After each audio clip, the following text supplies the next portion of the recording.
কোরআন থেকে কিন্তু সবাই হেদায়েত পাবে না। পাবে? এই জোরে বলেন পাবে। কারণ এই কোরআন শুনেছিল আবু বকর, হেদায়েত তিনি পেয়েছেন। কোরআন শুনেছে ওমর ফারুক, হেদায়েত তিনি পেয়েছেন। আবার নবীর ঘরের পাশের আবু জাহেল সারা জীবন কোরআন শুনে হেদায়েত সে পেল না। আবু লাহাব নবীর নিজের চাচা, কোরআন শুনে হেদায়েত পেল না। আবু তালেব নবীর নিজের চাচা, কোরআন শুনে হেদায়েত সে পেল না। উতবা, সাইবা, মুগিরা এরা কোরআন শুনে হেদায়েত পেল না। আর কোত্থেকে বেলাল এসে কোরআন শুনে হেদায়েত পেয়ে জান্নাতে গেল। এটা কোরআনের নমুনা। জোরে বলুন না সুবহানাল্লাহ। কোরআন থেকে হেদায়েত পাবে তারা, মুত্তাকি বান্দা হলো যারা। এই কোরআন শুনে কিছু মানুষ ভালো হবে, আবার কোরআন শুনে কিছু মানুষ খারাপ হবে।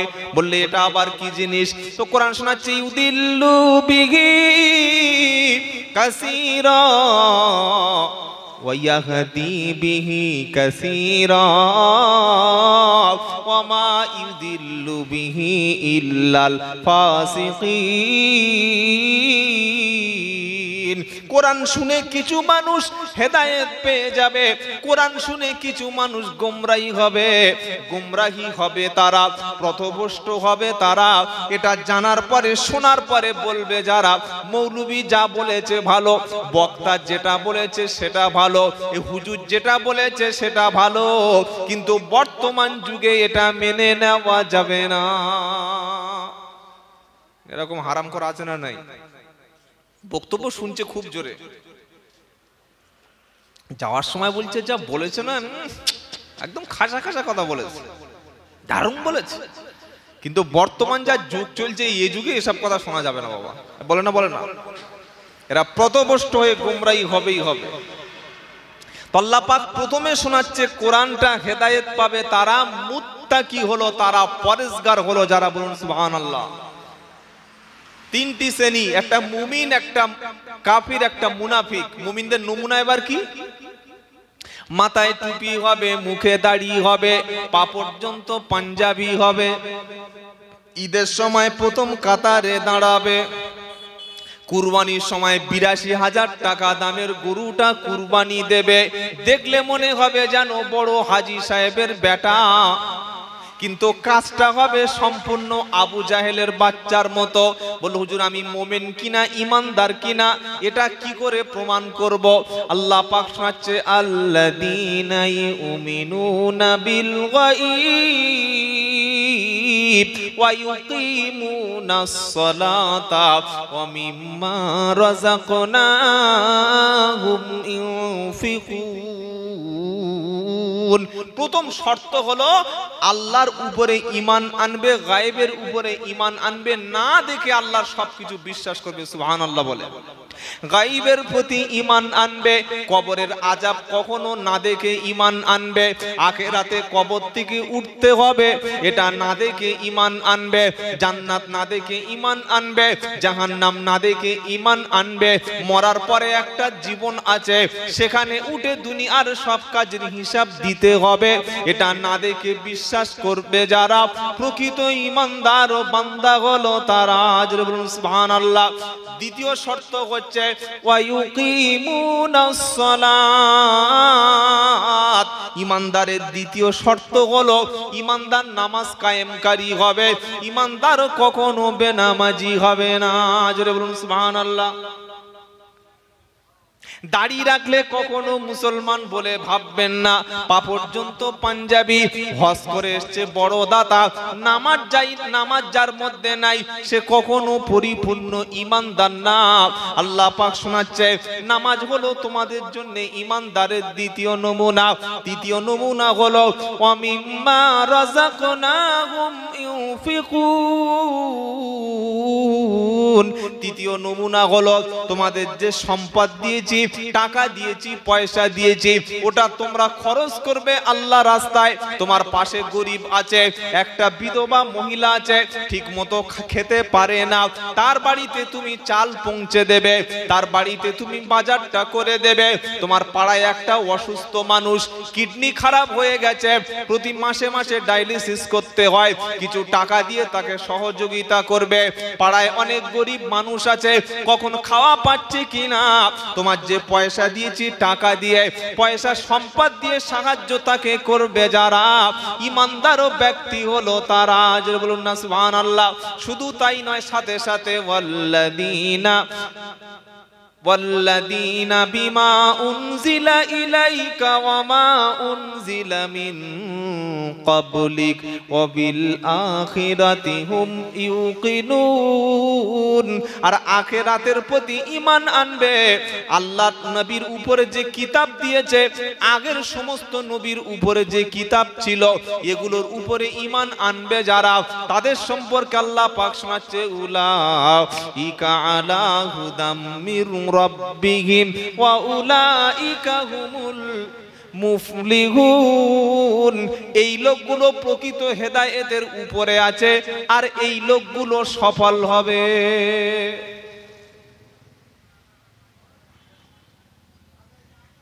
40 বছর জলসা দিচ্ছে, আজও পর্যন্ত নামাজ পড়েন, আছে না নাই গো আপনাদের এখানে? 25 বছর মসজিদ কমিটির ক্যাশিয়ার ও হারামখোর মুখে পানি নেয় না, পেচ্ছাপ করে পানি নেয় না। 32 বছর মসজিদের সেক্রেটারি জুমার নামাজ কি জানে না। কথা বুঝতে পেরেছেন? ওমাল চলবে না। প্রথম শর্ত হচ্ছে নামাজ। সবাই বলবে দারুণ লোক, জলসা কমিটির সেক্রেটারি, মসজিদের ক্যাশিয়ার, কি আমাদের গ্রামের মাতব্বর, আমাদের বড় হাই সাহেব। কিন্তু হাই সাহেব কি সাহেব যদি নামাজ না থাকে সেদিন চেনা যাবে। কথা বুঝতে পারছেন না? পাচ্ছেন না? ইমানদারদের নমুনা আল্লাহ বলে দিয়েছে। ইমানদারদের বলেই এবার কাফেরদের কথা বলছে। কাদের কথা? আল্লাহ মানুষ চেনাচ্ছে কোরআনে। মানুষ চিনতে হলে কোরআন পড়লে মানুষ চিনে নেবেন। কাফেরদের চেনাচ্ছে, কি চেনাচ্ছে? ইন্নাল্লাযীনা কাফারু সাওয়াউন আলাইহিম আ'আনদারতাহুম আম লাম তুনদিরহুম লা ইউমিনুন। আল্লাহ পাক বলছেন, নবী শুনুন, নিশ্চয়ই যারা কাফের, নিশ্চয়ই যারা অস্বীকারকারী, তাদেরকে ভয় দেখাও আর না দেখাও সমান, কখনো তারা হেদায়েত হবে না। যে প্রকৃত কাফের, ওর কাছে ওয়াজ করুক আর না করুক, ওর বাড়ির পাশে মসজিদ থাক আর না থাক, ওকে ধরে জলসায় এনে বসাক আর না বসাক, জান্নাত জাহান্নামের ভয় দেখালে কাফের কখনো ভয় পাবে না। তার কারণ কি? খতামাল্লাহু আলা কুলুবিহিম, তার অন্তরের উপরে আল্লাহ তাআলা মোহর মেরে দিয়েছে। কি মেরে দিয়েছে বলেন? তার অন্তরের উপরে আল্লাহ মোহর মেরে দিয়েছে। কোরআন শুনে চোখে পানি আসবে না, কবরের কাছে গেলে চোখে পানি আসবে না, জাহান্নামের কথা শুনলে মনটা তার নরম হবে না, আযাবের কথা শুনে চোখে পানি আসবে না, কারণ অন্তরে তার তালা পড়ে গেছে। ওয়া আলা সামঈহিম, কান আছে কিন্তু তারা কানে শুনতে পাবে না, কারণ কানে আল্লাহ তালা লাগিয়ে দিয়েছে। ওয়া আলা আবসারিহিম, তারা চোখ থাকা সত্ত্বেও চোখে কিছু উপলব্ধি করতে পারবে না। আল্লাহ পাক বলছে, ওয়ালাহুম আযাবুন আযীম, তাদের জন্য রয়েছে মর্মান্তিক শাস্তি। চোখ দিয়েছে আল্লাহ দেখার জন্য, কান দিয়েছে শোনার জন্য, আর অন্তরটা দিয়েছে ভাবার জন্য। কান থাকার পরে যদি আজানের আওয়াজ কানে না যায়, চোখ থাকার পরে যদি মসজিদটা না দেখতে পারে, চোখ থাকার পরে যদি আল্লাহর কিতাব না খুলে পড়তে পারে, ভালো মন্দ বিচার যদি না করতে পারে, বুঝতে হবে এটা মানুষ না, এটা একটা পশু। মানুষ আর পশুর পার্থক্য হলো মানুষ ভালো কোনটা খারাপ কোনটা মানুষ সেটা জাস্টিফাই করতে পারে, ভালোটাকে গ্রহণ করে, খারাপটাকে বর্জন করে। মানুষ যদি ভালোটা ছেড়ে দিয়ে খারাপ পথের দিকে যায়, বুঝতে হবে এটা দু পায়ে চতুষ্পাদ জানোয়ার না, দু পেয়ে জানোয়ার হয়ে গেলেন। নেক্সট প্রেসিডেন্ট খলিফা হলেন নবীর জামাই উসমান গনি রাদিয়াল্লাহু তাআলা আনহু। তিনি কোরআন পড়ছিলেন, ক্ষমতার লড়াই শুরু হয়ে গেল। কোরআন পড়া অবস্থায় মারতে মারতে মেরেই দিলেন। আপনারা বলুন, কোরআনুল কারীমটা পাক না নাপাক? সব উত্তর যা দিচ্ছে সব দুপুরে খায়নি মনে হয়। পাক বা নাপাক বলবেন তো? পাক। কোরআন শরীফের উপরে কোনো মুসলমান কখনো পেচ্ছাপ করতে পারে? জোরে বলেন। পেচ্ছাপ যেমন নাপাক, রক্ত তেমন নাপাক। পেশাবটা যেমন নাপাক, রক্ত তেমন নাপাক। কোরআনের উপরে যেমন কোনো মুসলমান পেশাব করতে পারে না, কোরআনের উপরে ওই রকম নাপাক রক্ত কোনো মুসলমান ফেলতে পারে না। আর উসমান গনি কোরআন পড়ছিলেন, কোরআন পড়া অবস্থায় ছুরি দিয়ে মারতে মারতে হত্যা করে দিল। তারা জানতেন যে রক্ত কোরআন শরীফে পড়বে, আর পড়েছে। তারপরেও এই মুনাফিকগুলো উসমান রাদিয়াল্লাহু তাআলা আনহুকে ছেড়ে দেয় নাই। এবার বলেন, কাফেররা মুসলমানদের বড় দুশমন না আমাদের মধ্যে কিছু মুসলমান দুশমন? বলেন। দুজন হয়ে গেল। নাম্বার 3, রসুলের জামাই হযরত আলী কাররামাল্লাহু ওয়াজহাহু, তিনিও নামাজ পড়তে মসজিদে ঢুকেছেন ফজরের সময়। চাদর মুড়ি দিয়ে একজন শুয়ে আছে। ডেকেছেন, ভাই ওঠো, নামাজ পড়বে না? শুয়ে আছো মসজিদে? বলে, হ্যাঁ যাচ্ছি, চলুন। যেই হযরত আলী দাঁড়িয়েছেন রাদিয়াল্লাহু আনহু, চাদরের মধ্যে একটা বিষাক্ত তরবারি ছিল, বগলে করে নিয়ে নামাজে দাঁড়িয়ে গেছে। হযরত আলী নামাজ পড়াচ্ছেন, আলহামদুলিল্লাহি রাব্বিল আলামিন আর রহমানির রহিম মালিক ইয়াউমিদ্দিন। নামাজ পড়ানো অবস্থায় ছুরি মেরে দিয়েছে। এই যে কাজটা করেছে সেটা মুসলমান ছিল না কাফের ছিল? মুসলমান। ওটা কি মুসলমান বলতে পারবেন? এই যে কি মুসলমান ছিল? মুনাফিক মুসলমান। তো আমি এই ঘটনাগুলো বলেছি, এখন কিন্তু বক্তব্য শুরু করিনি। যারা হযরত আবু বকর, ওমর ফারুককে, উসমান গনিকে, হযরত আলী রাদিয়াল্লাহু তাআলা আনহুকে শহীদ করেছিলেন, হত্যা করেছিলেন, তারা কাফের না মুনাফিক মুসলমান? বলেন। মুনাফিক। নবীর কলিজার টুকরা হযরত হাসান এবং হুসাইন রাদিয়াল্লাহু আনহুমা, এদেরকে যারা হত্যা করেছিলেন, শহীদ করেছিলেন, এরা কাফের ছিল না আমাদের মধ্যে নামধারী ছিল? জোরে বলো। আর এরকম মুসলমান সমাজে আছে না নেই? মসজিদ করলে বাধা দেবে, জলসা দিলে বাধা দেবে, কিন্তু এখানে জলসা বাদ দিয়ে যদি আমাদের এই আপনাদের খালা নুসরাত জাহান, তাই তো, এই যে বসিরহাটের সাংসদ নুসরাত, আপনাদের খালা হয়তো নাকি? এই দেখো, বসিরহাটের মানুষ এত ভালোবেসে ভোট দিয়েছে, খালা নয়। আপনাদের খালা আম্মা যদি এখানে আসতো, বা আরো বড় বড় নর্তকী, ড্যান্সার, ছোট একটা স্কার্ট আর একদম হট ড্রেস পরে যদি মঞ্চে আসতো, রাস্তা 2-4টে সিভিক কেন, কয়েকশো পুলিশ এসে এখানে গার্ড দিয়ে রাস্তা বন্ধ হয়ে যেত না? হ্যাঁ না বলেন? তার মানে বোঝা গেল যে মুসলমানদের মধ্যে সবচাইতে বড় দুশমন হচ্ছে মুনাফিকরা। কথাটা আমার নয়, আল্লাহর। চলুন কোরআনে আল্লাহ তাআলা বলছে, কি বলছে? মুনাফিকদের সম্পর্কে বলছে। মুনাফিক চিনবেন কি করে? কোরআন চেনার মতো জায়গা করে দিয়েছে। কথা বুঝতে পেরেছেন? পবিত্র কোরআনে আল্লাহ মানুষদেরকে 3টি শ্রেণীতে ভাগ করেছে। একটা ঈমানদার, একটা কাফের, আর একটা মুনাফিক। কটা বলেন? ঈমানদার কারা? আলিফ লাম মিম যালিকাল কিতাবু লা রাইবা ফীহি হুদাল লিল মুত্তাকিন আল্লাযীনা ইউমিনুনা বিল গায়বি ওয়া ইউকিমুনাস সালাতা ওয়া মিম্মা রাযাকনাহুম ইউনফিকুন والذين يؤمنون بما أنزل إليك وما أنزل من قبلك وبالآخرة هم يوقنون أولئك على هدى من ربهم وأولئك هم বলেন কি? উলাইকা কি? আউলাইকা হুমুল, তুমি বলো। ওয়া উলাইকা হুমুল, জানেন না? কোরআন পড়েন না, শুধু ফোনের মধ্যে কাঁচা বাদাম শুনছে, তাই তো?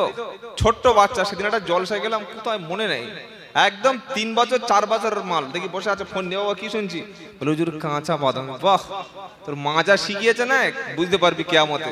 আল্লাহ পাক শোনাচ্ছে উলাইকা আলা হুদাম মির রাব্বিহিম ওয়া উলাইকা হুমুল মুফলিহুন।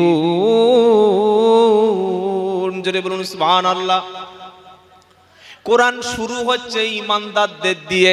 আল্লাহ পাক শোনাচ্ছে, প্রথমে শোনাচ্ছেন একদম সূরা বাকারার প্রথম থেকে, আলিফ লাম মিম।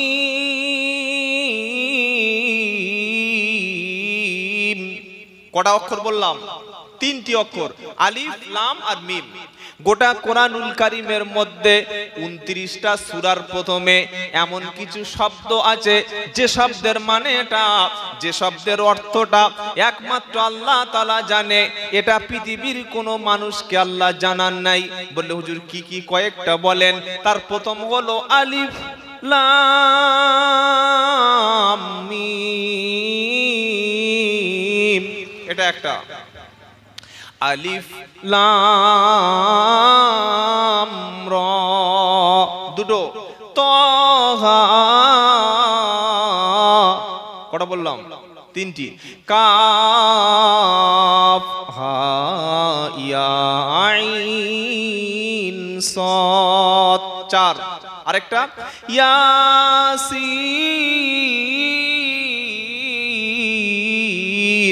কটা বললাম? বলেন বলেন। 5টা। আলিফ লাম র। এরকম 29টা সূরার প্রথমে এমন কিছু অক্ষর আল্লাহ ব্যবহার করেছেন, এর অর্থটা কে জানে? আল্লাহ। তো সূরা বাকারা শুরু হচ্ছে, প্রথম কোরআন শুরু হচ্ছে, এটা আল্লাহ বলে নিয়েছেন। বলার পরে কি বলছে? যালিকাল কিতাবু লা রাইবা ফি হুদাল লিল মুত্তাকিন। ওই সেই কিতাব, কোরআনের নাম কি? কিতাব। ওই সেই কিতাব যার মধ্যে কোনো সন্দেহ নাই, যার মধ্যে কোনো ভুল নাই। আর হেদায়েত পাবে কোরআন থেকে তারা, মুত্তাকি বান্দা হবে যারা। জোরে বলুন না সুবহানাল্লাহ। জানোয়ারের পা থাকে কটা? এই যে গরুর কটা পা থাকে? 4টে পা। ছাগলের হাত পা মিলে 4টে থাকে, কুকুরেরও 4টে থাকে, শুকরেরও 4টে থাকে। মানুষ যদি 2 পায়ে থাকার পরে বুদ্ধি না খোলে, বিবেক যদি না খোলে, তার জ্ঞান যদি না খোলে, বুঝতে হবে মানুষ না, এটা হলো জানোয়ার। বললে মানুষকে জানোয়ার তুমি কেন বললে? ওরে আমি বলি নাই, আল্লাহ বলেছে।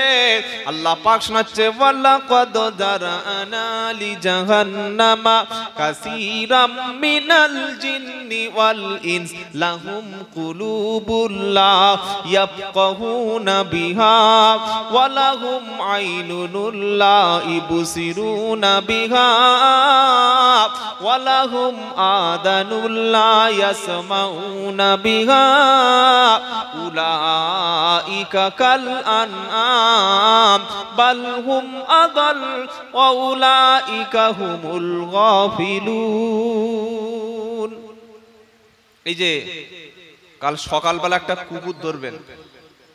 আপনাদের এলাকায় কুকুর আছে তো? কথা বলে না। সকালবেলা একটা কুকুর ধরে সামনে 500 গ্রাম বিরিয়ানি খেতে দেবেন। বিরিয়ানি, বিরিয়ানি বোঝেন? বোঝেন না? বিরিয়ানি বোঝেন না, সে আবার মুসলমান নাকি? কিছু হোক না, বিরিয়ানিটা বুঝতে হবে, তাই তো? সকালবেলা কুকুর ধরে একটা প্লেটে করে ভালো করে বিরিয়ানি খাওয়াবেন। বিরিয়ানি খাওয়ানোর পরে কুকুরকে বলবেন, বাবা এদিকে আয়। তার সামনে 500 লিটার 500-র মতো একটা মদের বোতল একটা পাত্র করে নিয়ে দেবেন, খাবে। আপনারা কি বলছেন, খাবে বলে মনে হয়? কথা বলে না। আরে বৃষ্টি হচ্ছে রে ভাই, অন্য কিছু হচ্ছে না। বৃষ্টিতে তো চাষ করা লোক নাকি আপনারা আমেরিকার লোক? একটু আগে আসুন দেখি, একটু আগে আসুন। এই যে সবাই কি বলছে, একটু আগে আসুন। পিছনে আপনাদের সব মন্টন যা অবস্থা, মনে হয় সব কারোর বউ মারা গেছে, কারোর ছেলে মারা গেছে, কারোর মেয়ে মারা গেছে। এরকম মন খারাপ করলে হবে না। একটু জোরে তাকবীর দিন দেখি। নারাই তাকবীর। হলো না? আর একটু নারাই তাকবীর। আল্লাহ ভালোবেসে বৃষ্টি দিচ্ছে, আমাদের তো কিছু করার নাই। কিছু করার আছে? আল্লাহ যদি বৃষ্টি দিয়ে রাজি থাকে, খুশি থাকে, তো আমরা কি করব? জোরে তাকবীর দিন, নারাই তাকবীর। একটু আগে আসতে বললাম, আপনারা একটু আগে আসুন আরো, কারণ বৃষ্টি তো আরো জোরে পড়বে। কিছু করার নেই ভাই, যাই হোক, আল্লাহ তাআলা তিনি ভালোবেসে যদি বৃষ্টি দেন, আর আমরা যদি আল্লাহর উপরে ভরসা করি, বিশ্বাস করি, এই বৃষ্টির চাইতেও আল্লাহকে আমরা বেশি ভালোবেসে এখানে বসে আছি কিছু শোনার জন্য। আল্লাহ তৌফিক দান করুক, বলুন আমিন। যে কথা শোনাচ্ছিলাম ভাই, কোরআন এসেছে মানুষকে মানুষ চিনিয়ে দেওয়ার জন্য।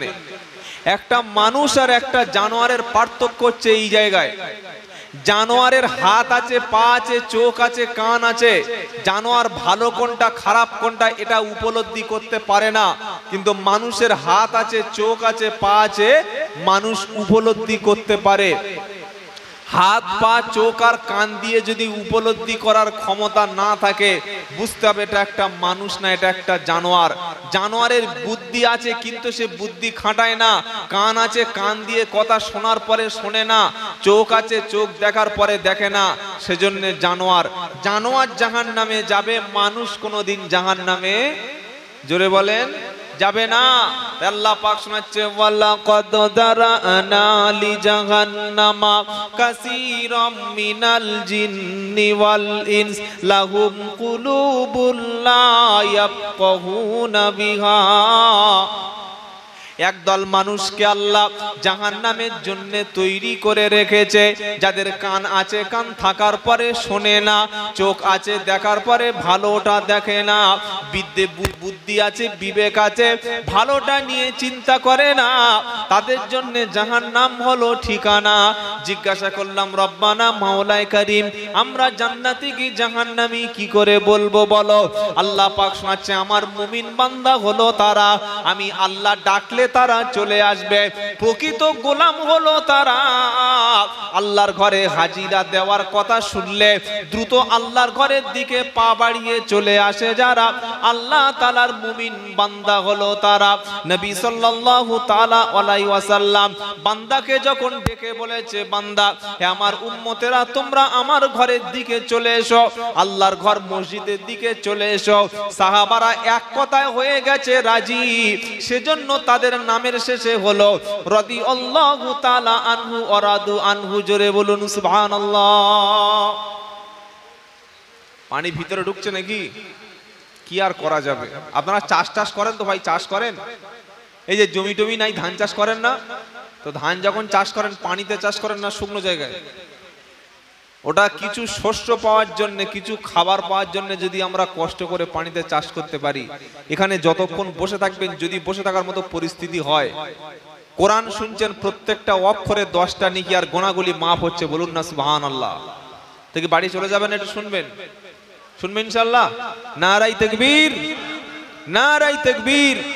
আচ্ছা বলুন তো, রাসূলে কারীম সাল্লাল্লাহু আলাইহি সাল্লামের যুগে যদি আমরা থাকতাম আর নবী যদি আল্লাহর কালামগুলো আমাদেরকে শোনাতেন, তাহলে আমরা নবীকে ছেড়ে কি কাফেরদের দলে চলে যেতাম না নবীর দলে? জোরে বলেন। নবীকে যদি সচক্ষে দেখতে পেতাম, মনটা ঠান্ডা হতো না? হতো না? জন্ম আমার নবীর যুগে হলে কেমন হতো।